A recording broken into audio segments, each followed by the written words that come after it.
Back to the channel. Today we got fights to make after Zalal versus Sterling. Aljo just put on a masterclass. He's probably one win away from a title shot. I don't think he'll be able to wait out probably like a year, maybe a little less, for the winner of Volk Movzar. I think he'll get skipped over. So let's see what's next for him. First up, for Aljo, I think he'll end up fighting Lerone Murphy next because I think the timelines do match up. You know, Aljo hasn't been super active. I know he's been his last fight, he wasn't trying to fight between like trying to have a layoff from August to April. I know he wanted a fight. He said he was ready since like December, so to get a fight. So maybe February he wanted a fight. So it's still about 6 month layoff. He's not fighting super actively. You know, I mean, I don't blame him. He's a bit older. You know, you got to be wiser with the picks, like who you fight. Even the UFC, when you get to the top of the division, it's a little different as well. You're gonna be sitting out decently, depending on how like even Waldo. I'm sure Waldo would want to fight more often, but I think his next fight, Waldo Cortez Acosta, is gonna be out for a little bit after he beats Volkov because it's gonna be it's just a little weird in those situations when you have like title implications with your wins. So I think Aljo, his last fight was about 8 months, and then before that was like 9 months. Before that, it was about 8 months as well. 8 month layoff. So he's been fighting every 8 to 9 months.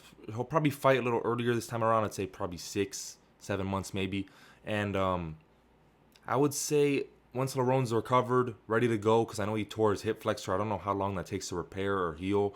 Can't be that long, honestly. So I think he'll end up fighting Lerone. But I think the fight he should be pushing for is Gene Silva, because Gene Silva clearly has some level of privilege in the UFC. You know, like getting a big shot up against Diego after just beating like number 13 Bryce Mitchell, and then after losing to Diego, getting a shot up again in the rankings versus Arnold Allen. So I think he definitely has some privilege there. He's a fighting nerd. He's got a fun fight style. He always puts on good fights.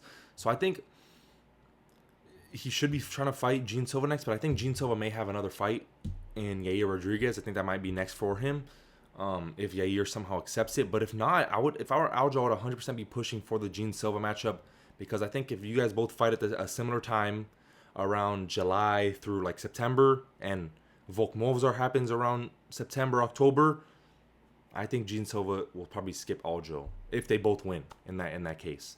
Which I think Aljo would beat Lerone. I think Gene might beat Yair. Yair is still a pretty hard matchup for him. You know, being a good striker like that, good outside kicker. Well, we'll see for that one. So I think one of these two. I think it will be Lerone, but it should be Gene Silva in Aljo's eyes. Next up for Youssef Zalal, had a pretty stinky performance against Aljo. I think there were some times he could have done better, but great performance by Aljo. You know, taking advantage of Youssef Zalal backing up a lot, opening up his hips against the cage, timing the knees and with trips and takedowns. I think he did a very good job of that, Aljo. So great performance. But Zalal, on the other hand, I think he also could have been a bit better, you know. But I think he fights the winner of Arnold Allen and Melchizedek Acosta, happening in about 2 weeks in the Apex as well. A better Apex card from the looks of it, if I remember correctly. I think, you know, this makes a lot of sense rankings wise. I think the winner of this probably won't be fighting too high up, because number 6 is Gene Silva, and then you have the only guy up there is like a Yair or Lerone, who should be fighting down. But I think they'll get other matchups, like I said. So I think especially if Marcos Alcasta wins this, he'll want to be a little more active. He's been very active. Arnold Allen's also just fought 4 months ago, so maybe he takes a bigger layoff. Maybe he breaks his hands this time around, like usual. But I think the timelines match up. It'll be about 3 weeks apart from when these guys are fighting. And Marcos Alcasta, Arnold Allen, I don't think they'll get a huge shot up into the rankings if they win, but I think Zalal right there at number 7 does make some sense. Next up for Rafa Garcia, just got a really good win over Alexander Hernandez. Great performance from him. 3-0 now, 3-win streak. Bloodline MMA is going crazy. I think he should fight Chris Padilla next. Chris Padilla just fought at UFC 327 a few weeks ago. Arguably got robbed with a draw. I thought he won that fight. It was definitely a close fight. Like, all 3 rounds were pretty close. But I did not think Markel Medeiros won 2 out of the 3. And obviously with the point take, it became a draw. So I thought Chris Padilla should have won that. But he's now 4-0-1 in the UFC. So basically, he's still undefeated at that in the UFC. Rafa Garcia's on a good win streak. Couple good wins over Jared Gordon. Obviously, he got ran over car crash the day before, but still good win. And then just beat Alexander Hernandez pretty handedly, like pretty easily, and looked good in there. So I think this fight is good next up. And the winner of this could probably get a ranked opponent. But I think this will be a nice scrap. Next up for Alexander Hernandez, was on a good win streak. Obviously just lost pretty bad, but I think his next fight should be Lance Gibson. Both of Chase Hooper's last 2 KO losses, but I think this is a fun one.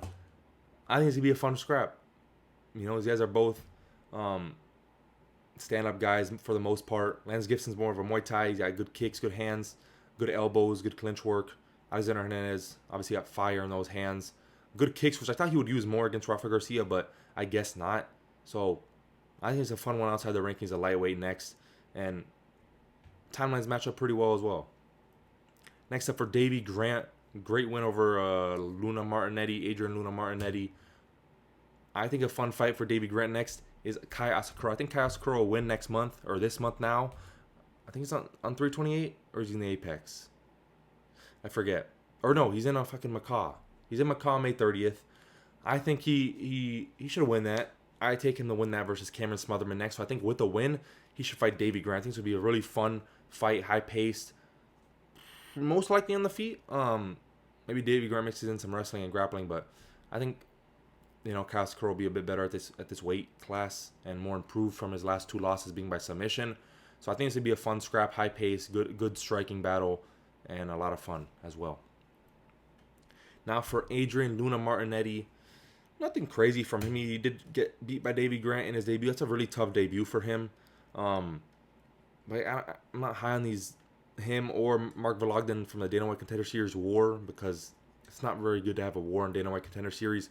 But I think he's the better of the two. He did win on Contender Series. I think he did look better in his debut. Fought a better opponent. Maybe not look better, but actually he did look better, because Mark Vologden still looked like so tiny and just hittable. No defense at all. But I think a good fight for him next. I know it's 2 young guys, 2 prospects going at each other, prospects. But I think a fun fight would be Hector Sosa. This fight would be high-paced as fuck. No knockout. I don't think either of you guys will get knocked out, because they both kind of have pillow hands. Also good chins, good durability, great cardio, great output. So I think this would be a fun fight. A prelim banger on a pay-per-view, on a stacked fight night card. This would be good. I mean, they might shove it in the Apex. Both these guys just fought in the Apex, I'm pretty sure. I think Hector Sosa was in the Apex versus Luan Lacerda. But I think this would be a fun fight over the summer. They put on International Fight Week, you know. Maybe the Oklahoma Fight Night card. I think those are all really good options for this one. Next up, Raoni Barcelos. Just got himself the ranking, finally, versus Montel Jackson, who was number 14. So probably see Raoni jump into that 14 ranking, maybe a 15.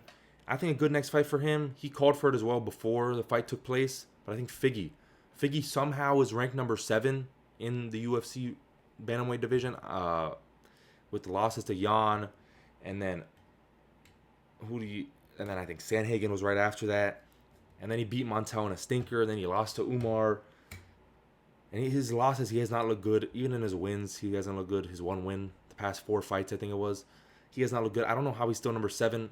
Kind of crazy to me, in my opinion. And is now fighting up again versus Song Yadong in a main event slot. That fight pisses me off, because those guys should be fighting a Talbot, a Batista before he was booked versus Sanhagen, or something like that. Some guy coming up in the division. So I think number 7, it's not a real ranking. It's not real, and rankings don't matter. But I think Raoni Barcelos, he's on a great win streak, 5 fights in a row, has a win over number 11 Peyton Talbot. So I think he should be fighting Figgy next. After Figgy loses, I think he'll lose to Song Yadong. I think Song Yadong, there's no way he loses that. He might even TKO Davison Figueiredo. But I think Raoni Barcelos should get this fight next. 2 old Brazilians. If they go to Brazil later in the year for fight night, I think this would be a good matchup. Next up, Montel Jackson on the losing end of that Raoni Barcelos fight. They don't look terrible, but still just like didn't do enough. Didn't do enough against Figgy. I mean, he still won, but I felt like he didn't do enough against Figgy like you should have. Didn't do enough against Raoni. It was a very close fight. I think a good fight for him is Adrian Yanez. Outside the rankings, Montel's probably going to be unranked, unless he like slides down and Farid Basharat slides out. I don't think that'll happen, though. I think him and Raoni will just flop. So I think a good fight is Adrian Yanez. Adrian Yanez just had a really good performance and fight against Ricky Simon. Basically finished him at the end of the fight. Should have won. It was scored a draw, but probably should have won that. There's an argument for him winning all 3 rounds, getting a 30-26. but I personally thought he won rounds 1 and 3. Looking back at it, watching it live, I honestly had it as a draw, but I think looking at it back, I'll probably would give it to Adrian Yanez the first round at least. So I think a good fight is Montel Jackson, a good little striking battle. Sniper versus boxer. Could be a good one. Now on to Canada. I want to do some Canada cards or Canada fights because I don't want to make a whole video for that Canada card. There wasn't really any like that many prospects or ranked guys or guys we really cared about on that card. It had very low name value. The fights were pretty good, but low name value compared to this past weekend and the next few weekends as well. So I think Mike Malott is number 11 now, and I think he should fight the loser of Bilal versus Bonfim. Bonfim's ranked number 10, getting a shot up to number 4 versus Bilal.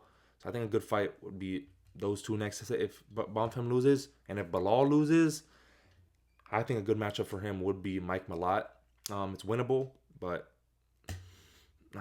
maybe Bilal even retires if he loses this next one, because that's going to be tough. In the Apex, you're just going to be fed to young guys now. Former champ on their resume. I mean, Mike Malott is seen as a young guy. Maybe they put him on like a Canada card if they do go there for a pay-per-view later in the year. Maybe they do like a Vancouver in September. Put Volk as the main event. I could see that, honestly, but yeah, I don't know, man.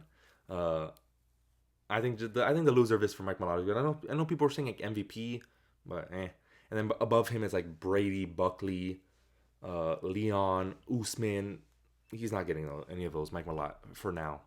I think Leon will probably fight D-Rod if they actually book that fight. I think Leon will be stupid not to take that, because if not, it's fucking Eros Medic. But he could beat Eros Medic as well, in my opinion. But for Mike Malott, I think the loser of this fight would be good. Next up, Charles Jourdain. We were just talking about the bantamweight rankings. I'm going to pull it up in a second.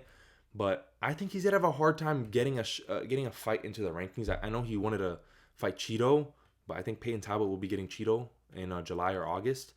And I think he should fight Bryce Mitchell next. I think Bryce Mitchell beats Victor Henry in June in the Apex. So I think a good fight would be a little bit after that. Bryce Mitchell versus Charles Jourdain. A good one outside the rankings. Then for sure the winner could get a ranked shot. I know maybe Bryce Mitchell with the win should be getting a ranked shot. Charles Jourdain probably should be getting a ranking as well. Kyler Phillips was basically just ranked. But I think he's going to have a hard time, because look at the rankings. You're going to have to give one of you... Look, so Farid Basharat should be fighting up. Montel Jackson's going to be out of the rankings. And Raoni Barcelo's going to be in, so he's probably going to be fighting up. Raul Rosas going to be fighting up. Vinicius Oliveira is leaving to 145, but we don't know when. Peyton Talbot needs to be fighting up. Cheeto Vera is probably fighting Peyton Talbot. David Martinez is probably fighting up. Or should be fighting up next. Mario Batista's already has a fight booked. Ayman Zahabi has a fight booked. Song Yadong and Figure booked. So I think it's going to be a hard time getting one of these guys into the ranked shot. So I think next for them, maybe if they want to be a little more active, could fight like third quarter.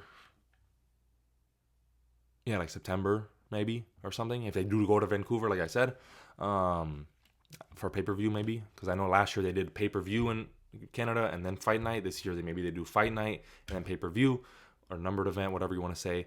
So I think it'll be tough, but I think it's a cool fight outside the rankings. And Charles Jourdain wasn't really impressive in his last performance. So, and we'll see how Bryce Mitchell wins against Victor Henry. Now for Marcio Barbosa, the only real prospect in the card, if I'm not hating or just forgetting. But man, these fucking LFA Brazilians in featherweight now, it's crazy. Like we also have Larry and Douglas, who's fucking nasty. Bro, these two are fucking... I think he's going to climb up pretty easily. We also have Jose Delano. I don't think he was on... was he on LFA? He might have been. But he doesn't have the same power and like just fucking... that these guys have. But, I think he should fight Jamal Emmers next. I think Jamal Emmers would be a sick fight. Another powerful guy. Just came over a win by wrestling against fucking Hyder Emil, bro. Gassed out in a minute. Couldn't get off his back. Fucking terrible performance. But I think a good next step up for Marcio Barbosa is Jamal Emmers. I think this would be a fun one. And for sure ends in a knockout. I would favor Marcio Barbosa in this one. So that's all I got for you guys today. Either Tuesday night or Wednesday afternoon, I'll be coming out the UFC 330 card builder. I think this would be a pretty fun video. I like doing the card builders a lot. Haven't done one in a little while. So, see ya.